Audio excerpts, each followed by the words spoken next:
Today, I want to show you how you can create this destruction effect for cinematic purposes.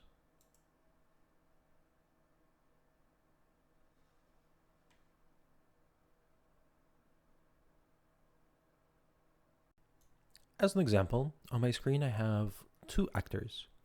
This is a static mesh, and if I hit Ctrl B, we could see it in our content browser. And this is a geometry collection. A geometry collection is a fractured asset that is that can be simulated in Unreal for destruction. So this is what we're going to be making, and we're going to be making it in a procedural manner. And I will have two functions that you do not currently see in your project, but we will make them. Under right-click scripted actions, I have something called created geometry collection and refresh selected geometry collections. So this will allow me to create this asset automatically. So this is what we're going to start with. I'm going to remove these two actors from my level, and I'm going to add this pillar that I haven't fractured yet. To fracture an object in Unreal, we first have to go into the fracture mode. In the fracture mode, nothing has happened to our asset yet. First, we will create new, and this will create a geometry collection. By default, the name of the geometry collection is pre-appended by letters GC, standing for geometry collection. I prefer to add them at the end for this operation. And by default, this DataFlow window will have nothing here. It will be set to none. What we want to do is we want to click this, and you will create a new DataFlow asset. I have clicked that, and I created a new one called DF Demo Fracture. So this is what that window looks like. But I'll click cancel it because I already made one, and I will click create. So by default, the system created a new folder, and inside of it is our geometry collection, which I will save. So at this point, our asset is not fractured yet. To fracture an asset, we will usually use these fracture buttons. We will not be fracturing using this system. We will be fracturing inside a node network. But just as a demo, here I clicked uniform, and we could see that our asset now has lines going through this. So this is what our fracture lines will look like. And if you click fracture, it will update our geometry collection that we could see here. So for now, we're just going to click cancel, and we're going to go back to our selection mode. And in our level, you can see that our static mesh that we have dragged in has already been replaced by the geometry collection. So we're going to double click on it, and it will take us to this menu. And here we have a DataFlow graph, right? So this is a little maybe unintuitive at first, but this geometry collection asset is tied into the DataFlow asset that we have created, that we can find under FX Viz, Demo, DataFlow Demo Fracture, which I'm also going to save. And they're kind of tied in together. So this DataFlow graph is this asset, and this asset can be applied to as many geometry caches as we want. So this acts as a recipe to how to fracture other static meshes. I hope that makes sense. So by default, if we raise our geometry cache up and we click simulate, you can see that it drops, right? And it doesn't fracture yet. So we're going to stop. Let's go ahead and double click on our geometry cache. So this is our geometry cache and DataFlow panel. First, we need to get a reference to our mesh. So we're going to use a node called static mesh to collection, right? And collection meaning the geometry collection. And we're going to build this step by step. We're going to start off with a simple fracture, and then we're going to add more interesting logic to this. So how do we fracture this asset, right? Similar to what we've seen in the fracture tab. So we can do a Voronoi fracture, for example. And right now this hasn't fractured anything yet because we need to feed it points to use for fracturing. So how do we create these points, right? We usually scatter these points on the object. But we don't necessarily want to scatter them all over the surface of the object. We want to use the bounds of this object. And we want to scatter those points in the bounding box. So we can create this bounding box node. Let me make this screen bigger. And you probably noticed, right? We got this warning right away. And if we open up our output log, we see something like, oh, input points must be connected on our Voronoi fracture. So because this works a little differently than Blueprint, and is that it's pretty much continuously evaluating the fracture. So this is the default. The default mode would be automatic graph evaluation. I just had this set to manual. And there's also a button to force graph reevaluation. So it immediately just starts complaining, but don't worry about it. So after a bounding box, we can do a scatter point. So we could do a uniform scatter points.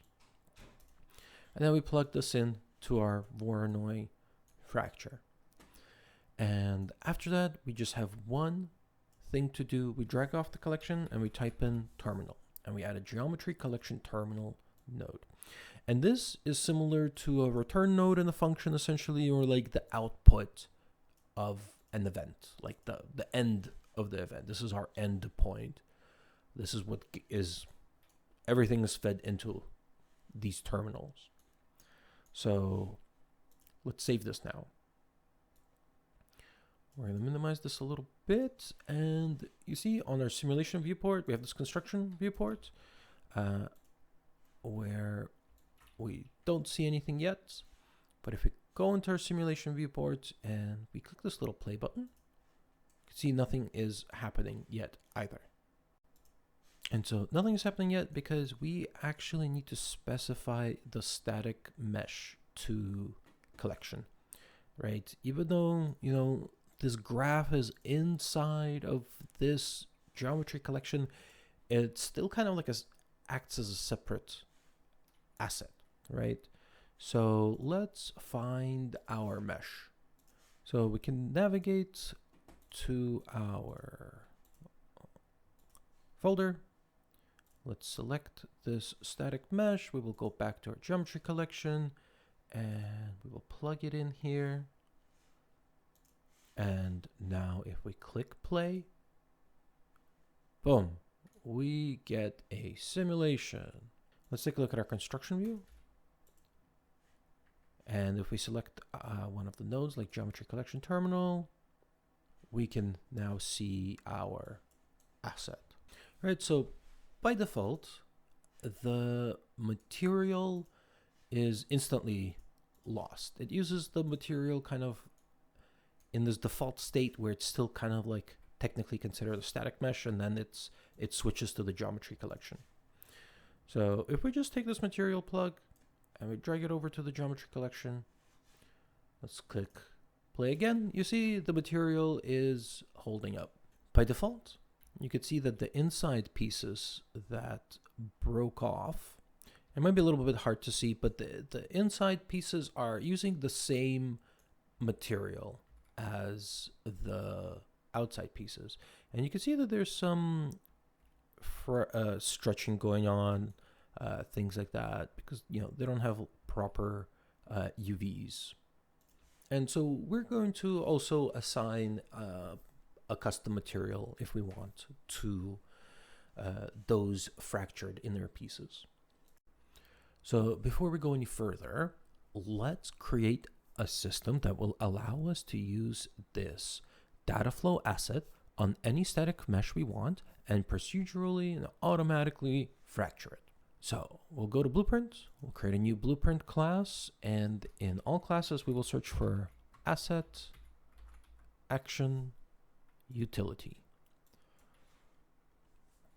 We can name it, let's say, Blueprint, Utility, and Demo, Create, GC. Let's double click on it.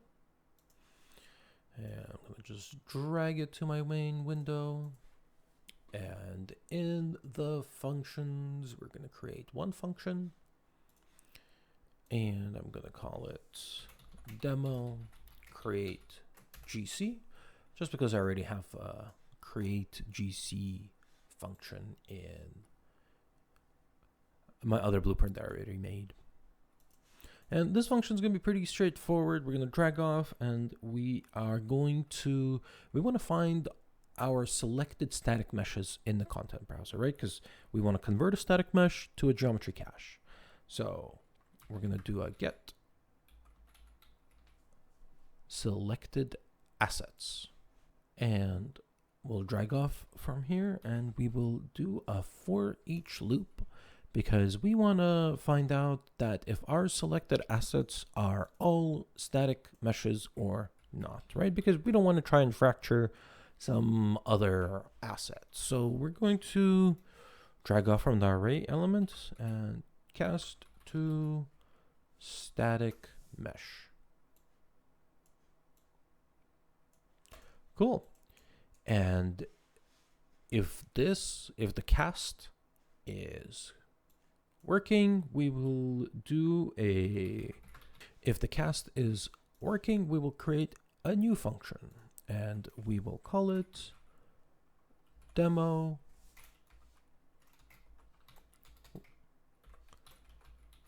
convert mesh to GC. We're just going to click save.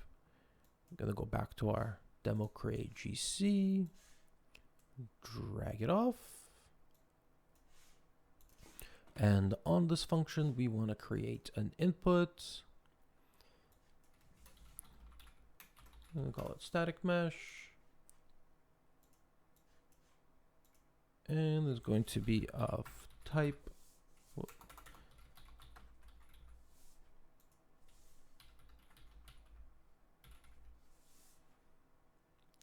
static mesh object reference. And we will plug in the cast to static mesh into the static mesh. Let's click compile and save. And the only reason we're kind of doing this is to be a little tidy.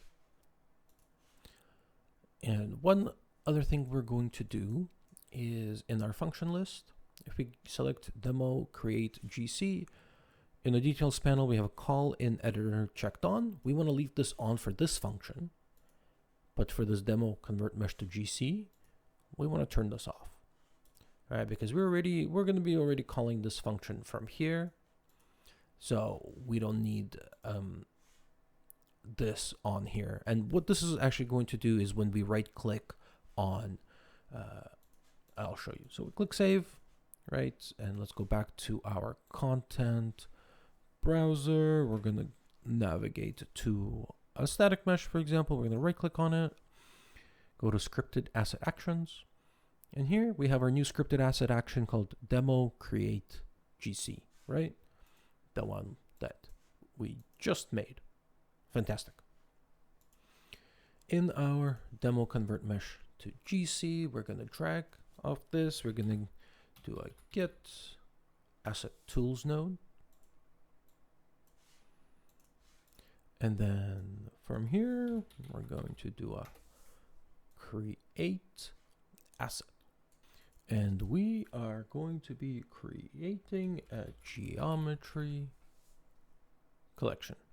Also, we're going to need to give our new geometry collection asset a name and where we want to save it in the content browser, right?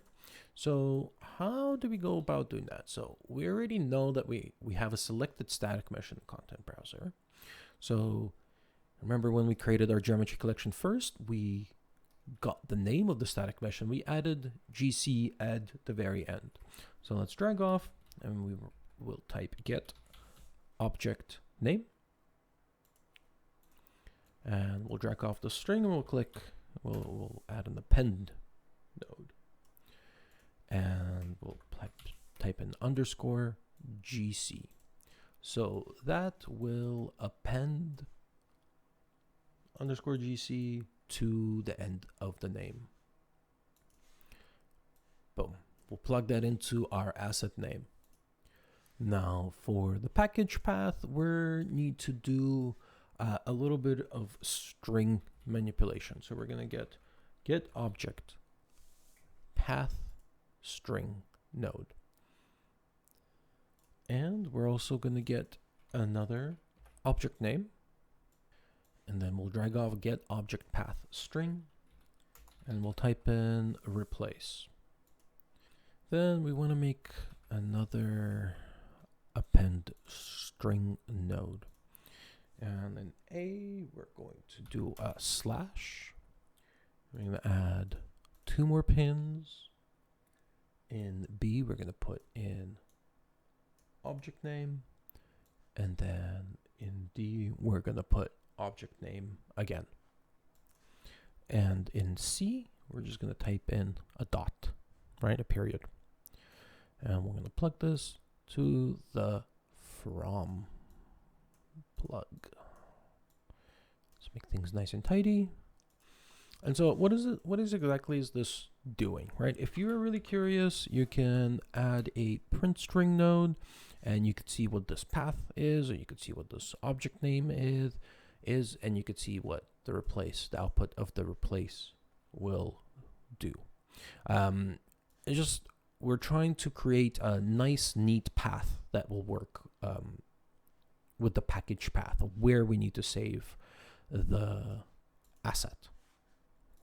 And by default, our path of where our object lives has a few unnecessary characters in there that we need to get rid of. Oh, I'm just going to make some space here. We're going to drag off this create asset, and we're going to cast to geometry collection. And from geometry collection, we're going to set DataFlow asset. You remember this? This is the DataFlow asset we've created that it holds the recipe of our fracturing logic. So I'm going to drag off this and I'm going to promote this to a variable. And I will call this DataFlow asset. We're going to turn on this little eyeball as well. And we will select this, we'll hit compile, and here we're going to select our DataFlow demo fracture. Again, we'll click save, compile and save. And before we finish up this graph, we need to communicate with our DataFlow graph. And we need to dynamically change what the static mesh is, right? Because if we use this same recipe, it's going to use the pillar static mesh for all our geometry collections. So let's go ahead and create a variable. And this variable is going to be of type static mesh, object reference, and we will rename it to mesh. I'm going to drag this off, and we're going to connect it to our static mesh. Actually, one thing we want to do, and this is a little bit of a bug, I think, so we want to select our static mesh to collection, and we want to make this default, so nothing's plugged in here. And then we're going to click static mesh, and we're going to evaluate DataFlow graph, and save. Now let's go back to our utility. We will drag off this and we'll make an override DataFlow variable object. For the asset, we will use the return value of our create asset node. And for the variable name, we will manually type in mesh, which needs to match the name of the variable. And for the variable value is, we already have it, right? It's our static mesh here that we have selected, right? So we drag this in here, boom. And then one last thing we need to do is we need to add a evaluate terminal node by name, right? The DataFlow asset, we already know it's going to be this one. And the terminal node name is, if we go back here, remember we added this guy, geometry collection terminal, that's its default name. We will type also,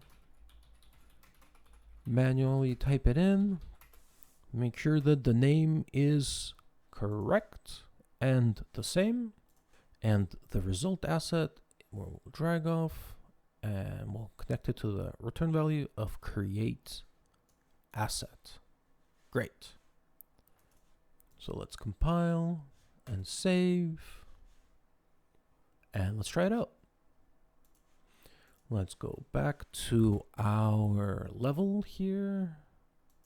And let's try and find some static mesh. So I selected this rock. Let's see what it looks like. Okay, cool. Let's right click on it here. And we'll go to our scripted asset actions and demo create GC. Look at that. We have a geometry collection. So let's check that it's working. So before we click simulate, I'm going to go into search and I'm going to type in show bone colors. And if I check this on, we could see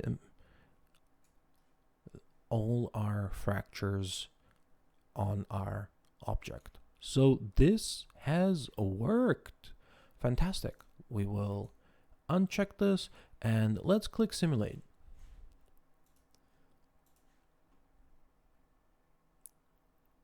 Boom. So nothing too exciting yet, but we could see that it fell and it fractured.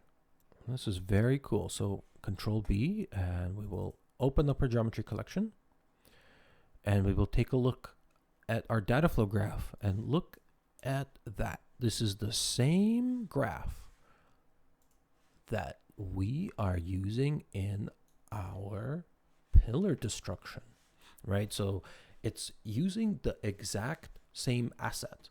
So if you were to make a change here and you, or in the actual, in this DataFlow graph, if you were to make change here, it will propagate to all these geometry caches as well. You just have to refresh them.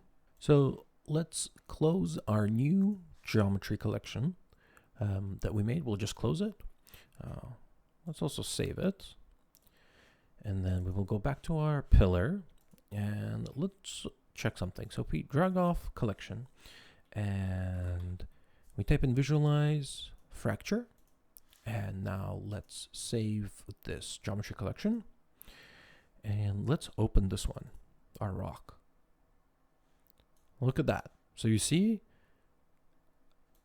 this geometry collection asset has the same update, inherited the same update that we just made in the pillar, right? And that's because they're sharing this DataFlow asset. This DataFlow graph is shared between them. Sometimes you might have to like do a refresh or something. Maybe it didn't evaluate properly, but they will share any updates you make across all the assets that are using the same DataFlow graph. So this is really, really powerful, really procedural. So back in our blueprint, we're just going to make another function, another little helper function that we might need to use in the future. Demo refresh GC. And we will use this to refresh all our selected geometry caches if maybe some sort of an update didn't trigger. This is going to be super, super simple. We do get selected assets of class. The class is geometry collection. We do a for each loop, and then array element we cast to geometry collection. And again, we just do the evaluate terminal node by name. We already have a reference to our DataFlow asset, and we're going to go back to our previous function just so we can copy our terminal node name and pass it in here, right? So again, just make sure that this name doesn't change, or if it does, that you update it in your functions. We're going to compile, we're going to save, and if we right click on our geometry collection and we go to scripted asset actions, now we have our demo refresh GC. Fantastic. Before we continue, let's do one more thing. So here I have the second geometry cache that we've created open. And if I select my static mesh collection node or my Voronoi fracture node, and in the construction viewport, I could see this mesh, right?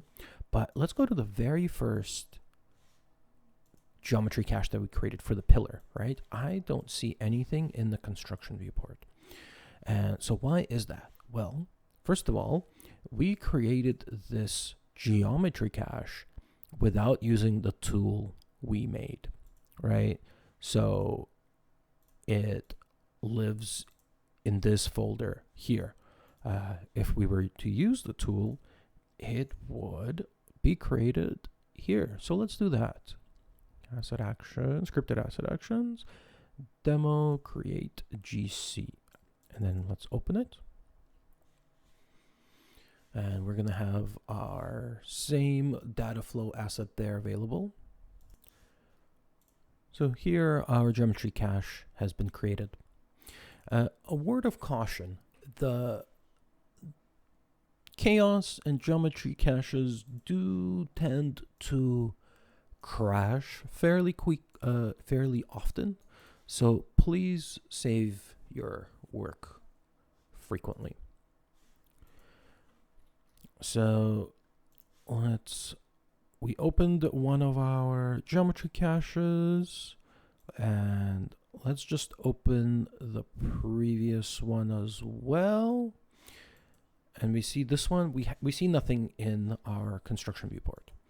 Let's go back to this one. Here we do see things. So why is this happening? If we go into our asset details, in the DataFlow dropdown under variable overrides, we have this mesh, and it is set to our pillar, and that's why we see it. And our original one does not have that enabled, and that's why we don't see things. So we're just going to close that, and we're going to continue working here. So let's take a look at some debug parameters, right? So we have this visualize fracture mode. So it has by default, everything's just one color, but let's change that to something else, like, let's see here.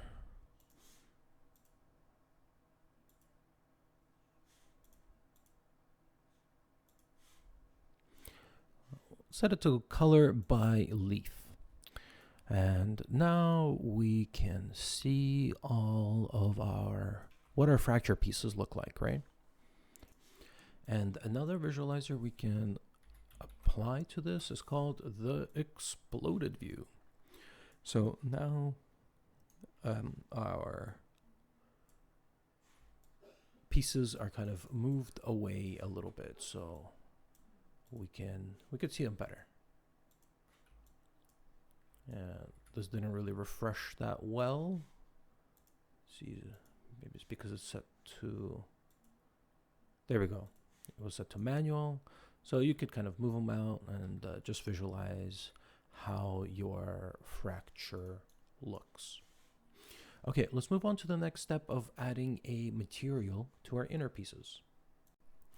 So inside our DataFlow graph, we'll just move our visualizers out of the way. We're going to drag off our collection and we're going to type in face and we're going to create this node collection, select internal faces. So this is pretty smart. It could just select our internal faces for us. And then we could drag off this and we could do assign material to collection. Now we want an easy way to assign this material array. So we're going to create a variable and we're going to make it of type material.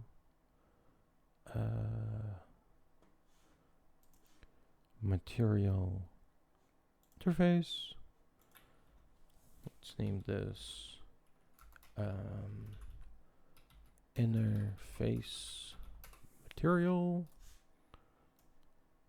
Drag it, and we want to connect it to our material plug. And for the material array, we want to plug it into our original materials that are coming in, right? Because we can possibly have multiple materials on our mesh. That's why it's an array, and we're essentially just adding to it. So let's connect our collection here and our material array here. Make our graph nice and tidy, and the interface material, let's go and I'm gonna assign a temp material I already made.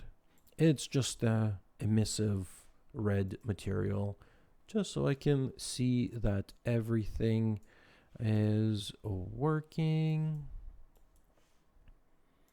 Let's make sure our face selection is plugged in. And let's see, if we simulate, our tower falls and we can see that the interfaces are red, right? So this was just a test to see if it's actually working. And now that it is, we can go ahead and find a material that's more suitable. All right, so I found this path rocky material that came with the asset pack. It's probably meant for more like ground with gravel type material, but if I simulate this and I look at my inner faces, that look kind of like, broken rock. It doesn't look bad. So let's just double check that this is saved. We can move our pillar again. Actually, this is now the old pillar. So we want to go ahead and we can take our new pillar, and I think we just swap it like this. We want to turn off show bone colors. Let's rotate this and click simulate. Boom. So our pillar has fallen and fractured and broke, and we have materials on the inside pieces. And you know what? Let's go ahead and find our rock that we made as well. So sometimes it's good to angle these geometry caches so they break easier. as you can see, our top rock did break a little piece, but didn't break really well. So one thing, right, we can do is if we go to our geometry cache, we have our damage threshold. So let's just set all of them to 5,000 and see what happens. Let's click simulate again. There we go. So now that crumbled a lot easier. So of course, we don't necessarily want to keep these values because we want rock to feel more like rock, and not like paper. But you know how you can break your assets easier, or control the damage, the breaking threshold. So one other interesting thing, let's simulate our assets again. And let's look at our rock. So you see our rock, the inside faces, the broken ones, they don't have this inner face material on them. So I want to stop our simulation and let's select our pillar. If you notice, our pillar now has two elements, right? One is for our inner faces and one is for the original material. And if we select our rock, we only have one. So let's go to our geometry cache. We right click on it and we click demo, refresh GC. Now boom, our second material for interfaces has popped up. And we look and we have the same material on the inner faces. So like I mentioned, sometimes this geometry cache might not update with all the changes made in the DataFlow graph. So this little helper function is perfect to trigger such updates. Let's see how we can perform some other common operations on our geometry collections through the DataFlow graph. So if we go back to our fracture mode, a very common workflow is to cluster fractures. So right now we have a single cluster and all our fractured pieces are inside of it, right? So that means when this simulates and falls, this entire cluster breaks and then all of these pieces are simulated at once. So, right, we can create clusters and break these into sort of like chunks, right? So one cluster, so the main cluster can break and then it will, a cluster of these pieces breaks and then those pieces can start simulating. So this kind of creates like an interesting cascade effect of how clusters break and just keep shattering over time. And so if we scroll down to our geometry collection, I remember when we took a look at our damage model. So this damage threshold is for our clusters. So this is the first damage threshold the cluster needs to endure, and then the second cluster needs less damage, and the third one even less so. So that way, after the initial impact, the other clusters still have time to fracture easily. Okay, so let's go back into our DataFlow graph, and here we made our fracture. And I wish we could kind of see this more clearly. We have our scene outliner that shows us our fractures, but it's kind of hard to see clusters. So let's go ahead and create an auto cluster node. And we're just gonna plug in the collection and the transform selection and plug that into the rest of our graph. We can kind of see that the names have changed slightly and they added extra padding. So what I think is happening, and it's kind of hard to tell if there is a cluster. I don't think we could really visualize the clusters easily. We do have like this visualize fracture color by cluster node, but it's not really showing us the clusters here. So let's go back to, let's save and go back here. And we can see that our fracture hierarchy has updated. And now we have our, our root number 0, and then we have this one cluster, number 23. And then we have 2 of these little cluster nodes underneath, 3 and 12. So let's take a look at their names actually. So we have the main one is 04, then we have 04 underscore 1, underscore 1, 1, and 1, 2. So let's go in here out of curiosity, and we have 411 and 412. And this forms one cluster. Then we have 2, 1, 2, 2, 2, 3, and this should form another cluster in that case. There we go. So we figured it out. So we made our clusters, and let's see, usually when we perform such operations, remember, let's go into our scripted asset actions and refresh, and we can see that this hierarchy did change to pick up the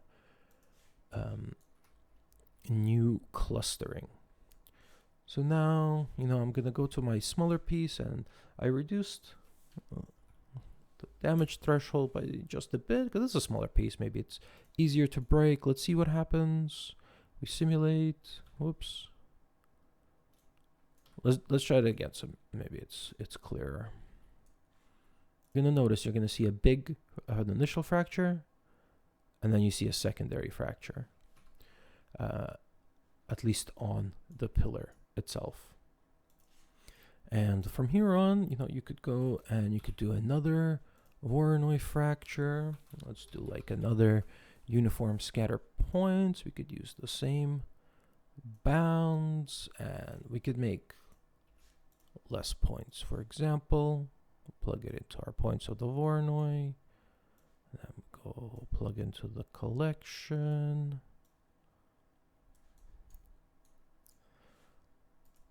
Let's take a look, and we'll save this, and we'll go to fracture mode once again here, so we get this menu, and so here's an example.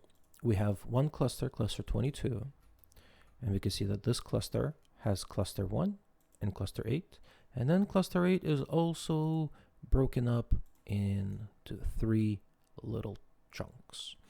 So, of course, more clusters, more pieces, the heavier simulation is, but it's going to have more detail. So, pretty interesting.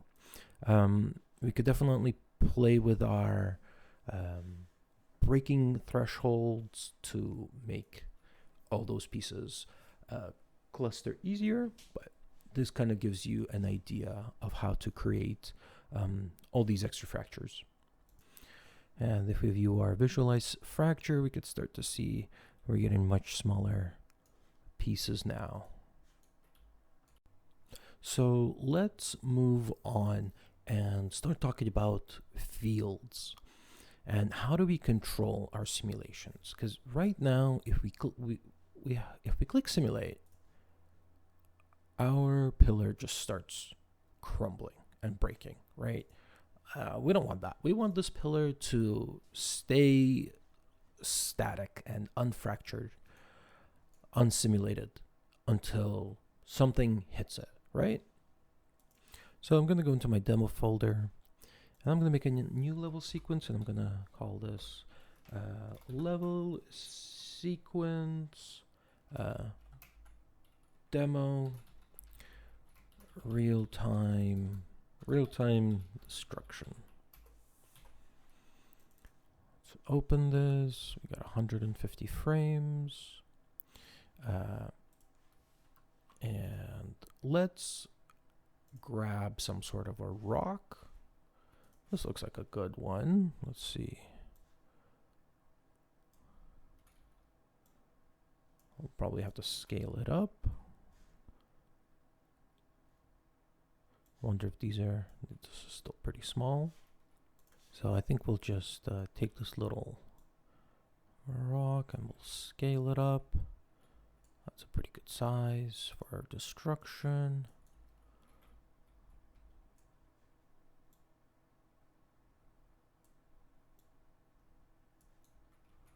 Whoa. And let's animate it. So we're going to go to our sequencer. We're going to add the rock here. And we're going to key the transform. So let's go to frame. Oh, let's key it on the first frame. Then we go to frame 30. And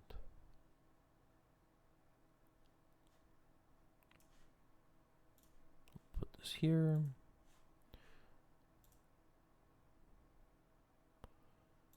I think that's pretty good. So let's see what happens. Like, is anything going to happen when we click simulate? Well, you saw that we click simulate and everything starts to crumble, right? We didn't even have time to click play on our sequencer. So let's just try and do that real quick. So boom. So our everything went flying.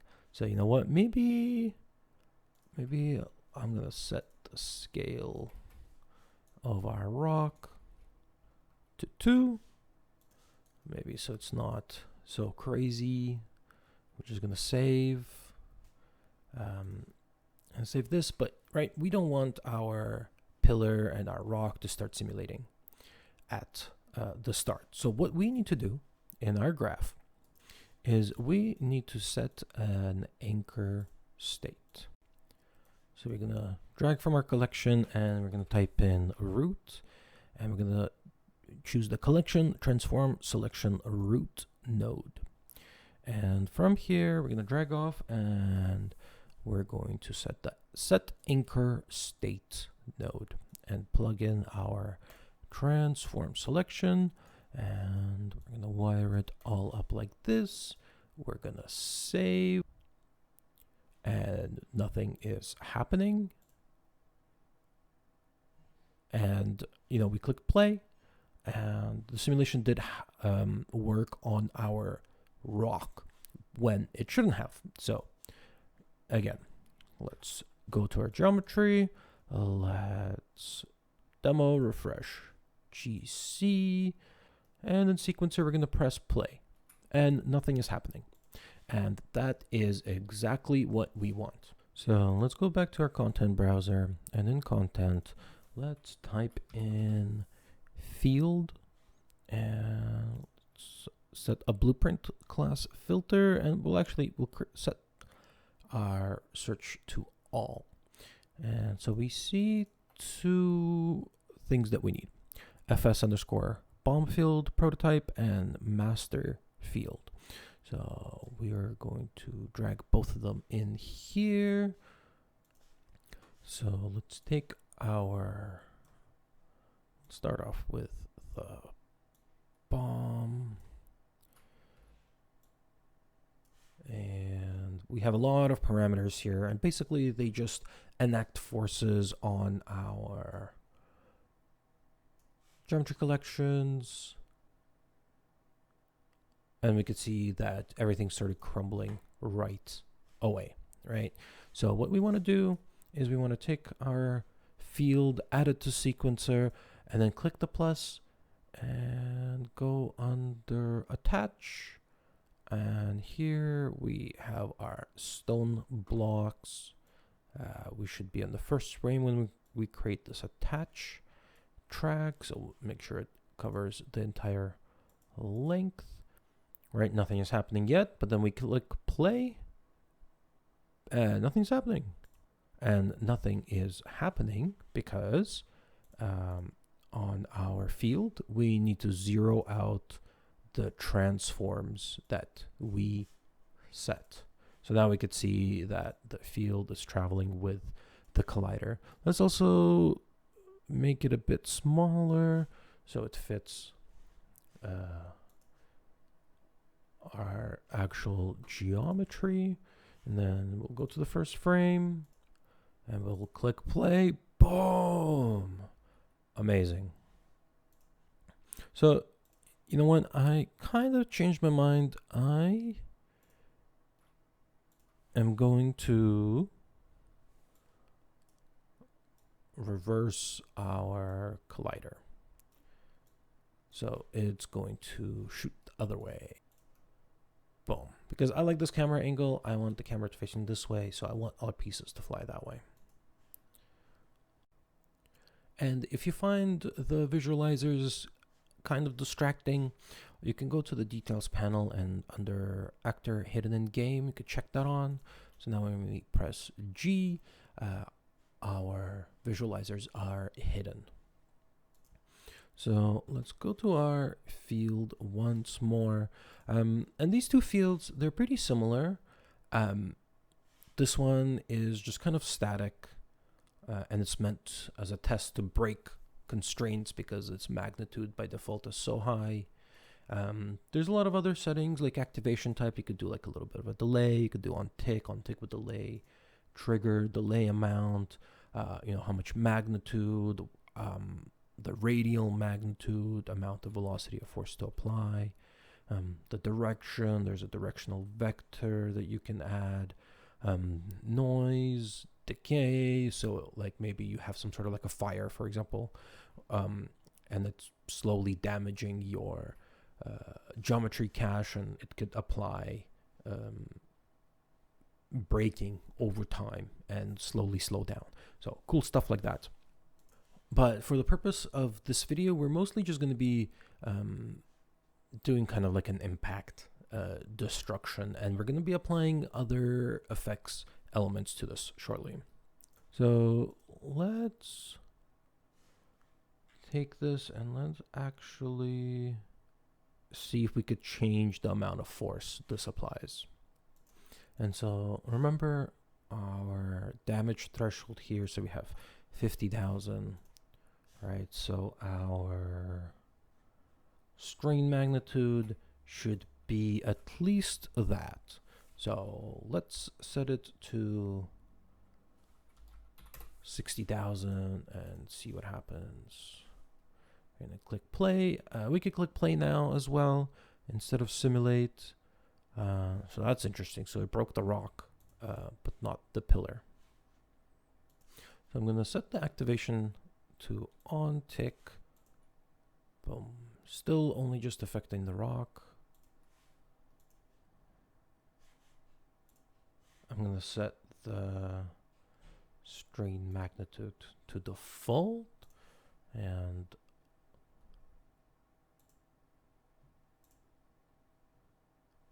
okay, so it's the strain magnitude that's causing the pillar to react or not react. So I actually don't really like how crazy our pieces fly away. So I'm going to delete our scale transforms here, our keys. So I can make this smaller, and we're going to fit the collider now. Oh, and it looks like it went back. Let's fix that. Bit smaller, still the pieces kind of fly away. And so some parameters we can use to make our simulation kind of feel a bit heavier. You see now the pieces don't fly that far. Is we could do a mass. We could change the mass scale. I set mine to 300, for example, or by default it's 1. And also dampening. So we can increase our linear dampening and angular dampening, so things don't spin as fast or they start coming to a stop more slower. So for the time being, I'm going to remove this other rock out of the way, and let's start adding other effects elements to this, like smoke and debris.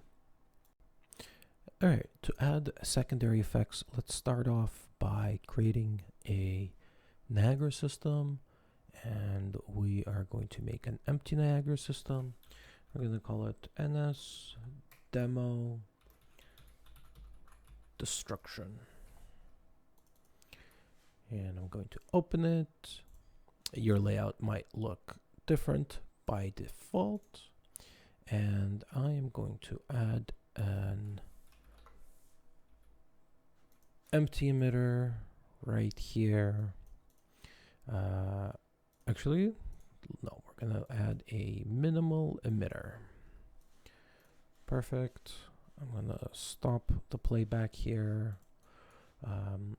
And we are going to go to a user parameter, and we're going to type in chaos destruction data. If you don't see this, you make sure that all the necessary plugins are turned on. If you type in Niagara, they should be on by default. Like you have Niagara, and then you could type in chaos. We have chaos. All of this should pretty much be default. Chaos Niagara is the important one here. And then there's one more thing we need to do. In our project settings, type in generate, and under engine physics, generate collision data, generate brake data, generate trailing data, all should be turned on. You can see I have overrides because they're off by default. So one important thing is when adding a connection to our chaos destruction, we need to enable this plugin checkbox. So now when we look for spawn from chaos, it shows up. If plugins is checked off, we don't see this module. This is really important.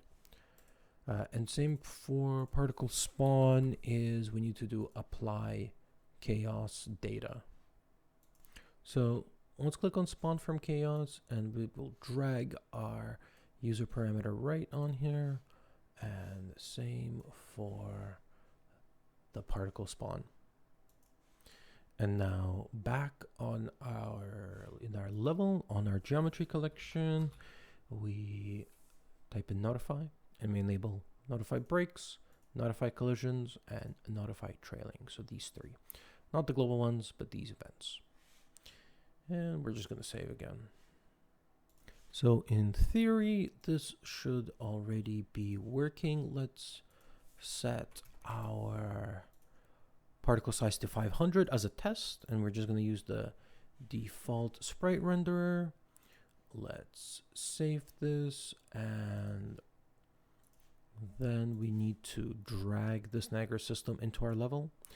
It doesn't matter where it's located, because the chaos data channels just automatically apply or read the data they need.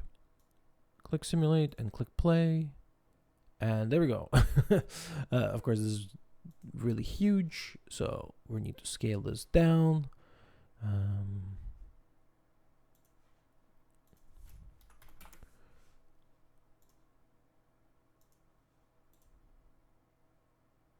Boom, it works. Okay, so now it's time to actually improve our Niagara simulation.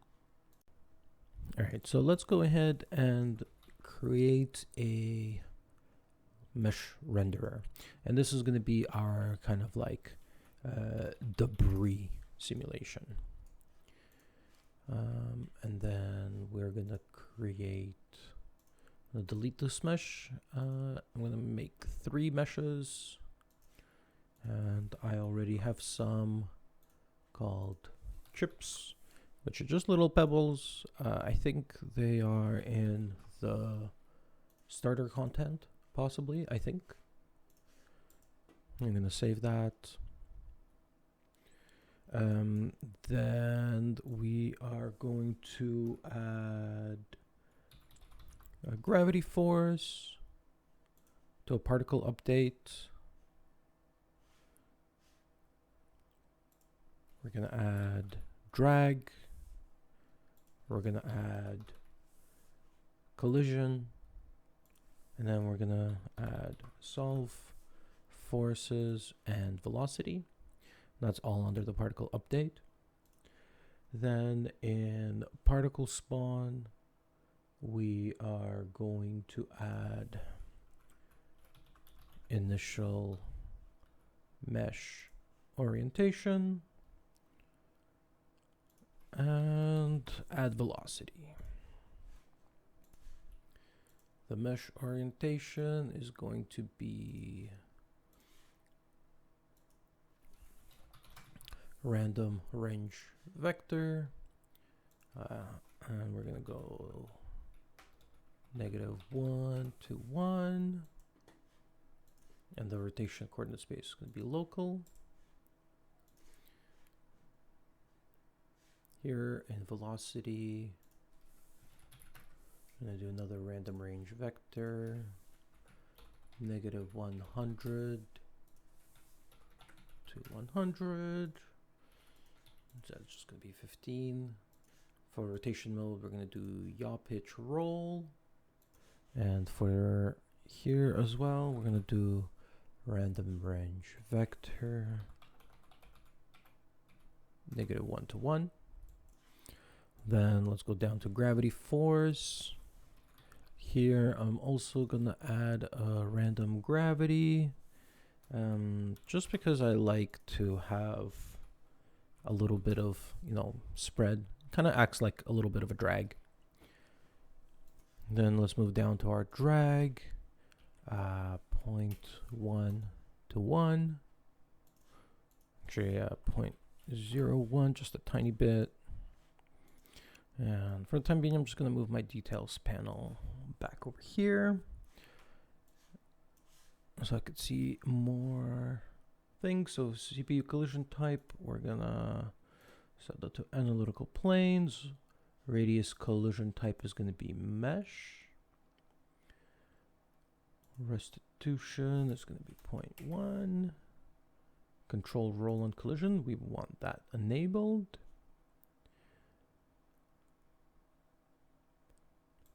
We do want quite a bit of friction, so this is going to be 0.6, and this is going to be 0.1.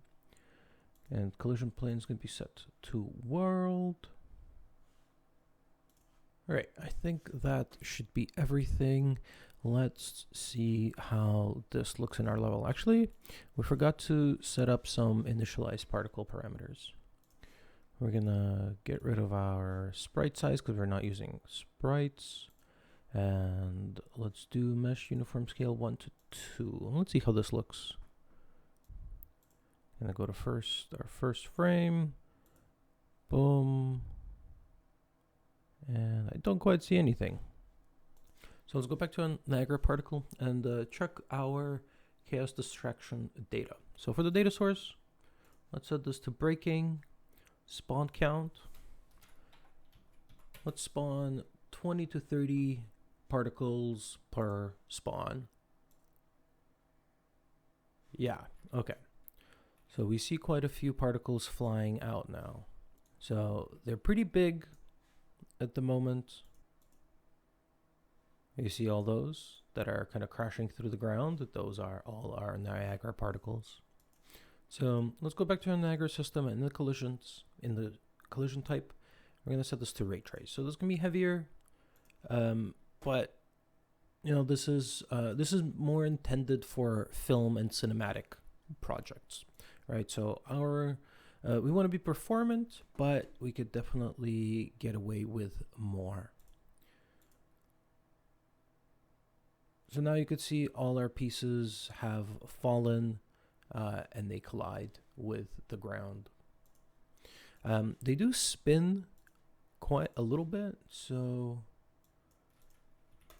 maybe we can set our rotation drag quite a bit.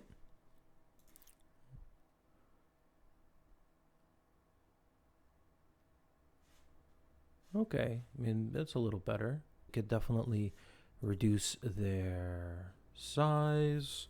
So we could do 0.2, 0.5, right? Boom. There we go. So that's more interesting. All right, so I changed the camera just because I want to see this effects more.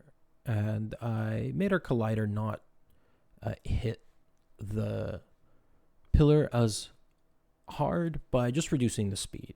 Let's check this one more time. Boom, it gives it a little bump. We could see a bunch of particles fly out, and let's go ahead and increase them. Now, all right, we do that in our chaos destruction data. Let's go a little crazy. Boom. Yeah, we got a bunch of debris here. Looks pretty cool.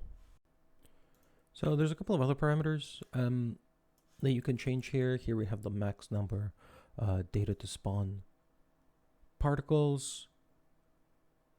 So you could increase this. And I think that should theoretically help increase the particle count. You could increase this to 20. Usually I've seen this being common, so it processes the chaos data more efficiently. And if we want to go crazier, we can increase our particle counts here, and we can increase our size just a bit. Boom. So we got quite a bit of debris now with our pieces, which is pretty neat.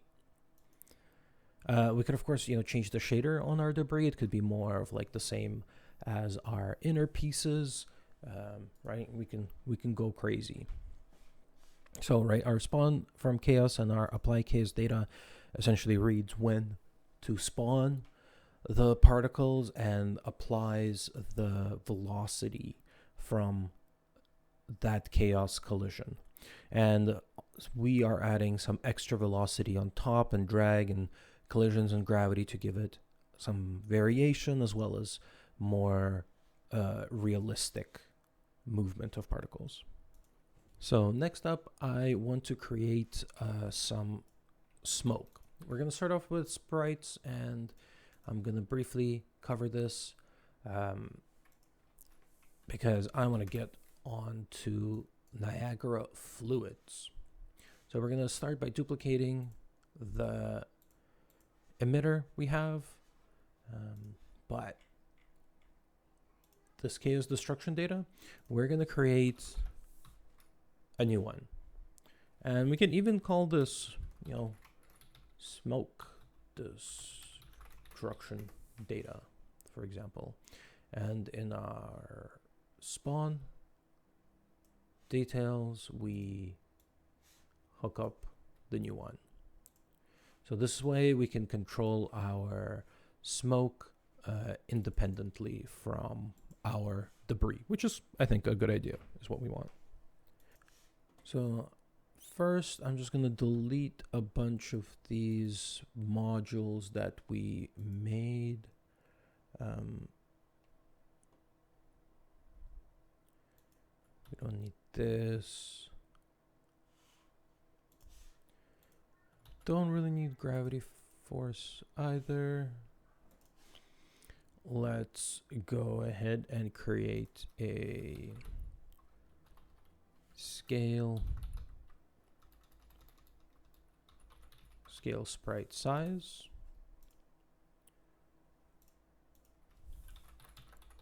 Scale color.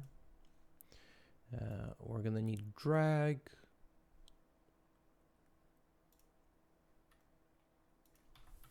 We have acceleration force. We want sub UV animation. And this, we want a sprite render. Of course, you see this is red. It's because this needs to go right here. Sub UV animation, we'll just set the sprite renderer to our sprite renderer. Let's just compile real quick. All right, so first, our data source instead of collision data, we're going to set this to trailing data on our smoke. Our min max extent here is going to be -100 to -100, and same for this one.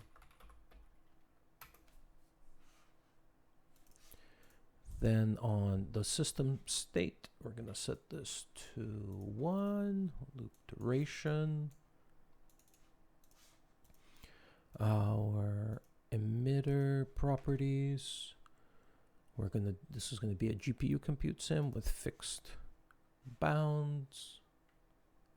If you're doing this, make sure your local spaces usually needs to be turned off. And the emitter is set to system. That's good. For the life, I'm going to set it to 3 on the initialized particles. Sprite size is random uniform, 500 to 700.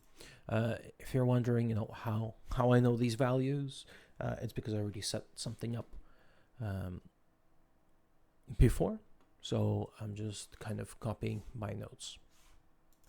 This scale sprite size, we want to leave it by default. Actually, we could select these keys and we could set them to user, for example. So there's a bit of a ramp, which is nice. Let's see here. Acceleration set to 100. Drag is both 1 and 1. And our scale color and the scale alpha, we're gonna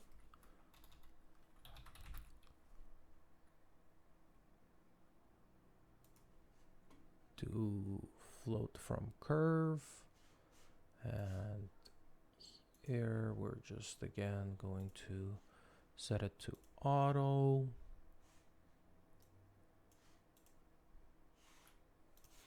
Okay, I'm just going to move my details panel over here.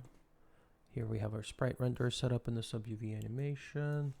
I know that I want my sprite to be half the speed it currently is, so I'm going to set that, and then we move on to the material.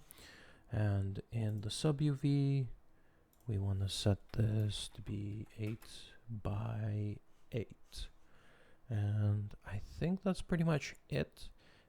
So let's disable our debris for now.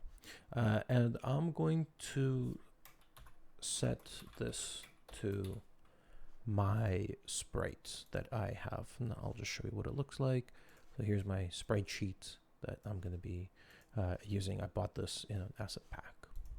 So you could get something yourself and set this up.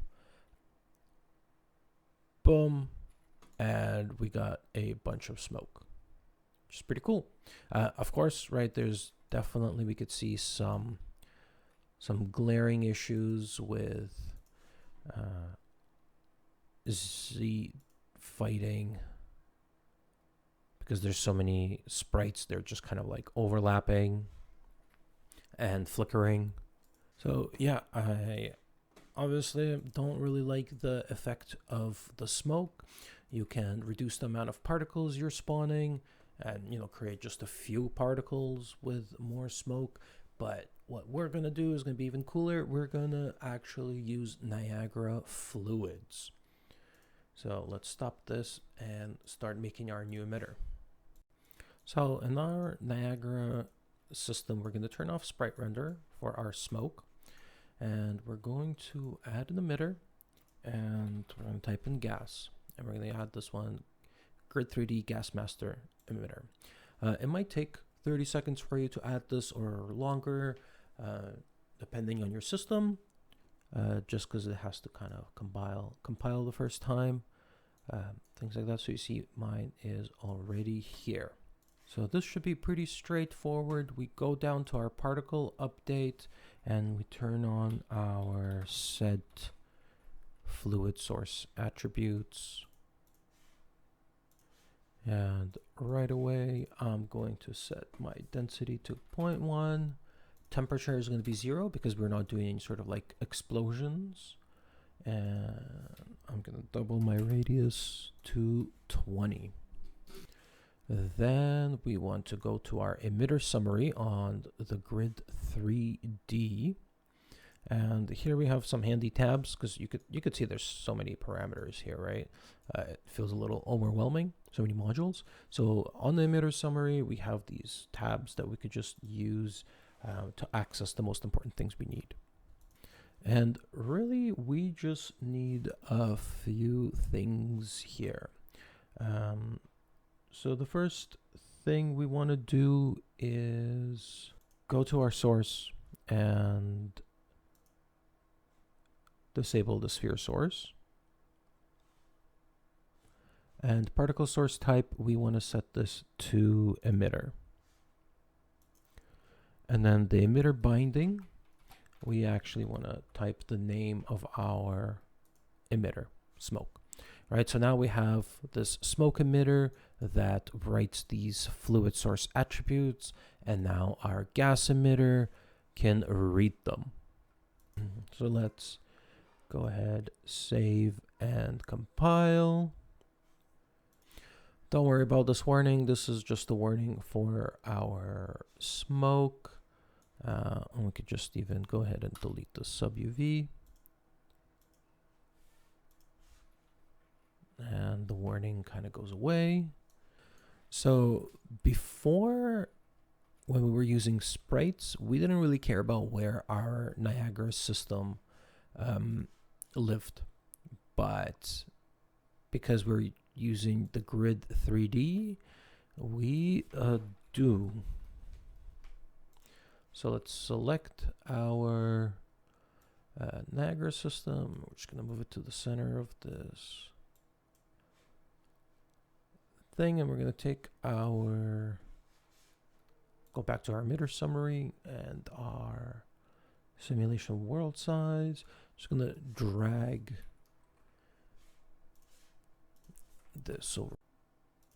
So we want this red box to be around our area where the simulation is going to happen. So in our gas emitter, in the emitter summary, we have this world size, and this is what's going to affect this bounding box, as well as this pivot. By default, this pivot is actually at 0.5. That's where we want it. That means it's going to be on the bottom of the box, and we just want to start adjusting our bounds.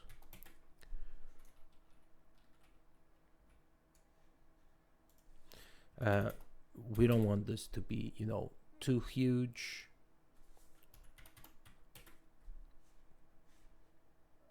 But we don't want it to be too small either. So I positioned it around like this. I think it could be a little better, but we're just going to try it. And we're going to click play. Boom. So we get smoke, but if you noticed, it's really dark. So what's happening here? And from my understanding, it's that the Niagara Fluids don't work with the skylight. They need a directional light.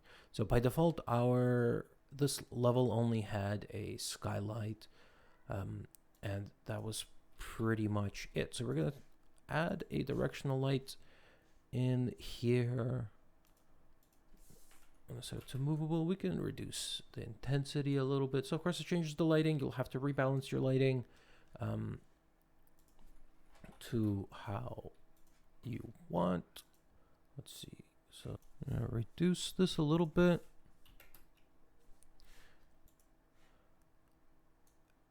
And now our smoke has a light. Fantastic. So if you notice, there was a little bit lower quality. So we're going to go back to our Niagara system, and here our resolution max axis. Let's set this to 300. And you got to be careful with this because this can really tank your performance. But again, this is more for cinematic visualization, so we could definitely suffer from our FPS. So there we go. That's really cool.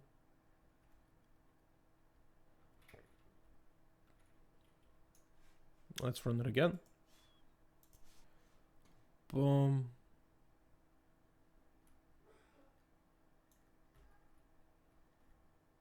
Really cool. Let's do a little lower angle over here as well. And before that, let's go to our emitter again, our gas emitter, and draw bounds. Let's just uncheck that. We click play.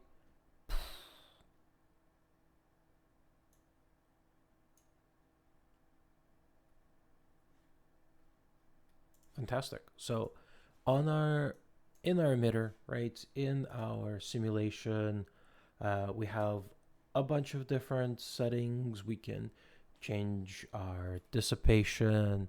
We could change so how fast the smoke is gonna disappear, the look of the smoke, the density of the smoke, right? So maybe we thought that our smoke was too thick, so maybe there's too much of it. So you see, you change that was a bit too much, and we barely see anything. So I think our density was at 0.1. Let's see if it was the radius or the density that was really affecting things.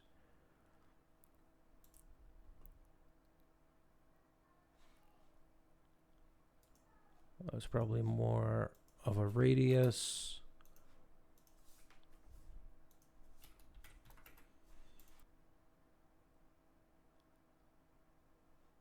There you go. Pretty interesting. Kind of weird, but you get a little like these spherical shapes.